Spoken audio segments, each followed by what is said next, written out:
వారం రోజుల దాకా స్నానం అంటే ఏంటో తెలియదు. అసలు విదేశాల్లోకి వెళ్తే మీరు అమెరికన్ అట్లాంటి కంట్రీస్లో రోజు స్నానం చేస్తావా చేయరు. భారతదేశానికి విదేశాలకి తేడా ఏంటంటే భారతీయులు శుభ్రతని శరీర శుభ్రతని ప్రాధాన్యత ఇచ్చేవాళ్ళు, బయట శుభ్రత ఉంచేవాళ్ళు కాదు. వాళ్ళు బయట శుభ్రత జాగ్రత్తగా ఉంచుకుంటారు, శుభ్రత అనేది వాళ్ళకు ఉండదు. ఈ రెండిట్లో ఏది ఫస్ట్ ఇంపార్టెంట్? ఫస్ట్ నిన్ను నువ్వు ఉట్టికెక్కలేనమ్మా స్వర్గానికి ఎక్కిందని నిన్ను నువ్వు శుభ్రంగా ఉంచుకోవడం తెలియదు. ఊరికనే సెంట్లు కొట్టుకొని 2 శానిటైజర్లు రాసుకొని రోడ్ల మీద తిరుగుతావు. నువ్వు సంస్కృతి గొప్పది అంటున్నావు, ఆ సంస్కృతి గొప్పదని మన వాళ్ళు ఆచరిస్తున్నారు. ఇవాళ టిష్యూ పేపర్లు వద్దురా నాయన, 4 నీళ్లు వాడుకొని శుభ్రం చేసుకోండి పదార్థాలన్నీ కూడా, మీకు మూలాలు అవసరమైనవన్నీ అని గొప్పగా ఇవాళ చెప్తున్నారు. ఎక్కడికి వెళ్తున్నాం ఆలోచించండి. ఈ వెస్టర్నైజేషన్ గొప్పది అనే భావనలోకి వెళ్ళిపోయి జనాలందరూ కూడా అదే ఏదో చాలా విశేషమైంది అనే ప్రక్రియలోకి వెళ్ళి ఎకనామిక్స్లో దెబ్బతింటున్నారు. అంటే వాడు ఒక మనిషి బతకాలి అంటే ఇన్ని వేలు ఉంటే తప్ప వాడు బతకలేడు అన్న స్థితి వెస్టర్నైజ్డ్ సివిలైజేషన్స్లో ఉంటుంది. కానీ ఏ డబ్బు లేకపోయినా నీకు అంత అన్నం దొరికితే చాలు, నీకున్న 2 జతల బట్టలతోటి కూడా నువ్వు ఆనందంగా బతకచ్చు. ఇప్పుడు కరోనా ఎఫెక్ట్తో తేలుతోందిగా. సనాతన వైదిక ధర్మం నేర్పించింది. అందుకనే వరల్డ్ మొత్తం లాకౌట్ చేసిన వరల్డ్లో ఎవరు బతకలేకపోతున్నారు, చాలా ఇబ్బందులు పడుతున్నారు. లాక్డౌన్ చేయాలంటే అమెరికా లాంటి కంట్రీస్ ఇబ్బంది పడుతున్నాయి. ఇండియాలో ఈ లక్షణాలు ఉన్నాయి కాబట్టి మన ఇంట్లో నెల రోజులకు సంవత్సరానికి అవసరమైన పచ్చళ్ళు పెట్టుకొని ఉంటాము, అన్ని బియ్యము అనేది మనం స్టోర్ చేసి పెట్టుకుంటాం. కాబట్టి మోడీ గారు ఓవర్ నైట్ లాక్డౌన్ అన్నా కూడా ఇండియన్స్ బతికి ఇంట్లో నుంచి బయటికి రావట్లా, అలవాటు పడిపోయారు ఇప్పుడు. మరి ఇది ఎక్కడ వరల్డ్ కంట్రీస్లో కుదురుతుందా? అసాధ్యం. అదే చైనాకి వెళ్తే ఒక్క వుహాన్ సిటీకి వాళ్ళు మొత్తం లాక్డౌన్ చేసి తాళాలు రాత్రిపూట సాయంత్రం 2 గంటలు తాళం తీసి ఒక్కడిని ఇంట్లో నుంచి బయటకు పోనిచ్చి సామాను కొనుక్కోగానే వాడిని పెట్టి మళ్ళీ తాళాలు వేసేవాళ్ళు. భారతదేశంలో ఆ స్థితి లేదే, సెల్ఫ్ లాక్డౌన్ చేస్తున్నారు. కారణం ఏంటి? Self quarantine. అంటే ఇది కూడా మన ఆచారమే. పూర్వము ఎవరైనా పోయారనుకోండి, సెల్ఫ్ క్వారంటైన్ 12 రోజుల దాకా నువ్వు ఎవరిని ముట్టుకోకూడదు, 15 రోజుల దాకా ఎవరిని ముట్టుకోకూడదు, 10 రోజుల దాకా ఈ జీన్ తోటి ఉన్నటువంటి ఈ వంశస్థులు వేరే ఎవరిని ముట్టుకోకూడదు. సొసైటీ వాళ్ళని ముట్టుకుండేది కాదు, వాళ్ళు సొసైటీని ముట్టుకునేవాళ్ళు కాదు, శుభకార్యాలకు కూడా వెళ్ళేవాళ్ళు కాదు. ఏంటి దాని అర్థము? అంటే ఒక శవం దగ్గరికి వెళ్ళొస్తే వెంటనే స్నానం చేయాలి. ఎవడు చెప్పాడు ఈ మాట? శవం దగ్గరికి వెళ్తే మీరు అడగండి సైంటిస్టులని. అప్పటిదాకా జీవించి ఉన్నప్పుడు సెల్స్ కంటే కూడా బ్యాక్టీరియల్ ఇంపాక్ట్స్ చచ్చిపోయిన తర్వాత ఎక్కువ అవుతాయి. అందుకనే తొందరగా శవం కుళ్ళిపోతుంది, వాసన వస్తుంది వేగంగా. అంటే దాని లోపల మల్టిప్లికేషన్స్ తోటి మీకు ఇమీడియట్గా బ్యాక్టీరియా గ్రోత్ ఉంటుంది. మరి అట్లాంటి ప్రదేశానికి వెళ్ళినప్పుడు నువ్వు అది తీసుకున్నావు అనుకో, అందరికీ అంటిస్తావు కదా.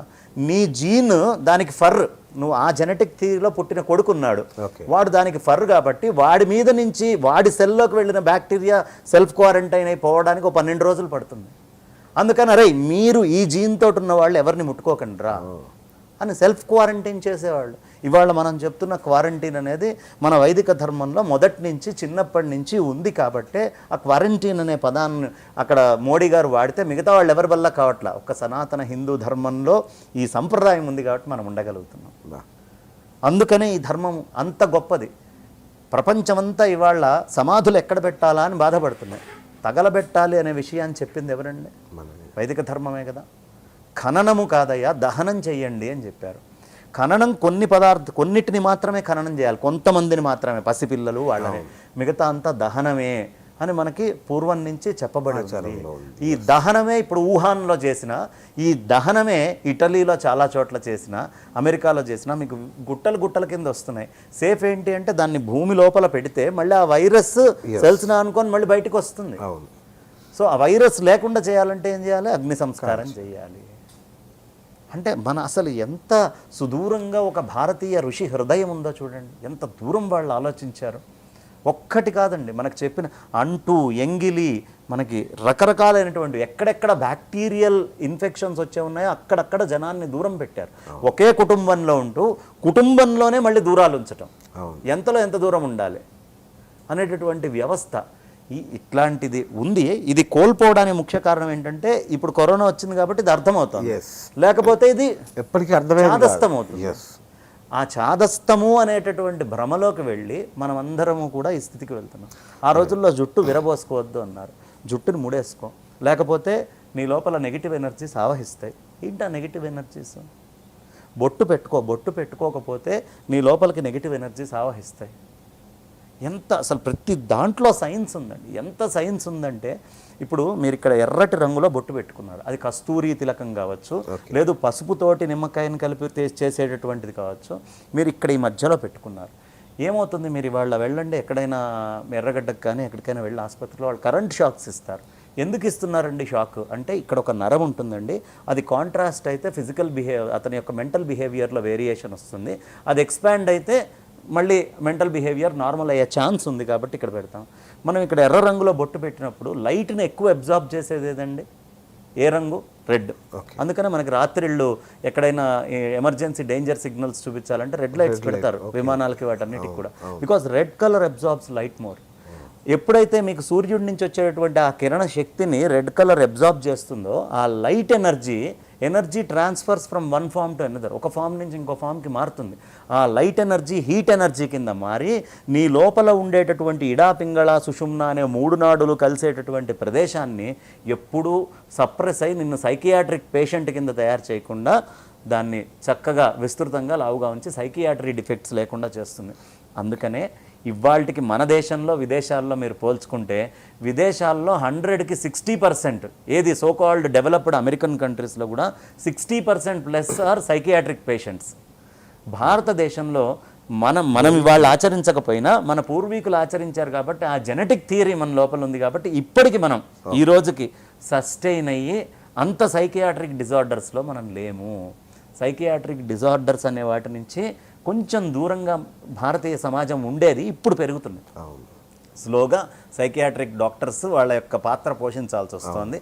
కుటుంబ వ్యవస్థలు పోయినాయి, అన్ని న్యూక్లియర్ ఫ్యామిలీస్, ఎక్కడ చూసినా కూడా రకరకాలైనటువంటి స్వార్థ జీవనము అనేటటువంటిది వచ్చింది, సమిష్టి జీవనం పోయి ఇవన్నీ కూడా సైకియాట్రిక్ డిజార్డర్స్కి మూలమవుతాయి. పిల్లల్ని ఒక మంచి కుటుంబం లోపల కనుక మనం వేసి ఉంచితే, సనాతన వైదిక కుటుంబాల్లో కనుక వేసి ఉంచితే, మామయ్య మాటలు, బాబాయ్ మాటలు, అత్తయ్య మాటలు, పిన్ని మాటలు, తండ్రి మాటలు, తాత మాటలు, బామ్మ మాటలు, అమ్మమ్మ మాటలు, తాతయ్య మాటలు, ఇట్లా రకరకాల వాళ్ళ మాటలన్నీ విని అన్ని సైకాలజీస్ని చిన్న వయసు నుంచి చదువుకుంటూ ఎదుగుతారు కాబట్టి వాళ్ళు మెచ్యూర్డ్గా ఉండేవాళ్ళు, తొందరగా దేనికి ప్రెషర్కి లోనయ్యేవాళ్ళు కాదు.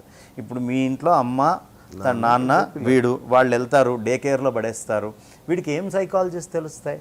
వీడు మనా అని వాడికి ఎందుకు చెప్తారు ఎవరైనా ప్రేమ ఆపేక్షతోటి? చెప్పకపోయేటప్పటికి పిల్లవాడు ఏమైపోతాడంటే చిన్న వయసు నుంచే సైకియాట్రిక్ డిజార్డర్స్ తోటి పెరుగుతారు. ఇదే వెస్టర్నైజ్డ్ కల్చర్. ఈ ఫ్యామిలీలో ఉండే గొప్పతనాలు ఇవేవి తెలియక, మనుషులు కలిస్తేనే బతుకుతారనేది తెలియక ఈ స్థితికి వెళ్ళాము. ఇవాళ కరోనా నిజంగా కుటుంబ వ్యవస్థని కానివ్వండి, మన కట్టుబాట్లు, ఆచారాలు, అలవాట్లు కానివ్వండి, ఏవైనా అన్నీ చాలా మటుకు వెనకాల మళ్ళీ కనిపించేట్టుగా చేస్తోంది. అని గర్వంగా చెప్పుకునే స్టేజ్ తీసుకొస్తోంది. లేకపోతే షేక్ హ్యాండ్ ఇచ్చుకోవటమో కౌగిలిచ్చుకోవటమో కాకుండా మనం అందరం నమస్కారం చేసేటువంటి స్థితికి ఎందుకు వచ్చాం? మనమే కాదు, వివిధ దేశాధినేతలు, ట్రంప్తో రష్యాకి వెళ్తే రష్యా, బ్రెజిల్ వెళ్తే బ్రెజిల్, వాళ్ళందరూ దండాలు పెడుతున్నారు. ఏం నేర్పిస్తున్నారు అంటే, మాకు ఇండియాకి వెళ్ళొచ్చాను, నాకు నమస్కారం పెట్టడం అలవాటైంది, అదే చేస్తా అంటున్నారు. ఆ స్థితికి ఎందుకు వచ్చింది అంటే, వైదిక ఋషి ఎంత సుదూరం ఆలోచించి మనకు ఆచారాలు కట్టుబాట్లు పెట్టాడో. దురదృష్టం ఏంటంటే అండి, బ్రిటిష్ వాళ్ళు భారతదేశాన్ని వదిలిపెట్టి వెళ్ళేటప్పుడు వాళ్ళు ఒక చిన్న తప్పుడు పని చేశారు.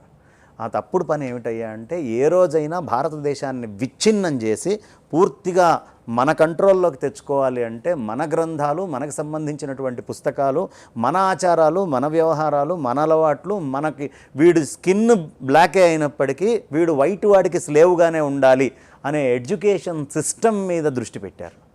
అలాంటి ఎడ్యుకేషన్ సిస్టమ్ మీద దృష్టి పెట్టి వాళ్ళు మొత్తం ఇండియాలో ఆ సిస్టమ్ ఉండేట్టుగా దానికి అవసరమైన బీజాలన్నీ వేసి కులాల మధ్యలో కుమ్ములాటలు పెట్టి మనల్ని రకరకాలుగా విభజించి డివైడ్ అండ్ రూల్ పాలసీ వాళ్ళదని మనకు తెలుసుగా. వాళ్ళ పాలసీయే డివైడ్ అండ్ రూల్. వెస్టర్నైజ్డ్ వైపుకి వెళ్ళటము మళ్ళీ ఎక్కడికి పోదండి. ఎందుకంటే పునర్జన్మని నమ్మేటటువంటి వాళ్ళం మనం. మన ఋషులు, మన పెద్దలు, మన జ్ఞానులు అందరూ కూడా ఏదో రూపంలో మళ్ళీ ఈ భూమి మీదకి రావాల్సిందే. మళ్ళీ ఈ విద్యే ఏనాటికైనా శాశ్వతంగా ఉండి తీరుతుంది, దీంట్లో అనుమానం లేదు.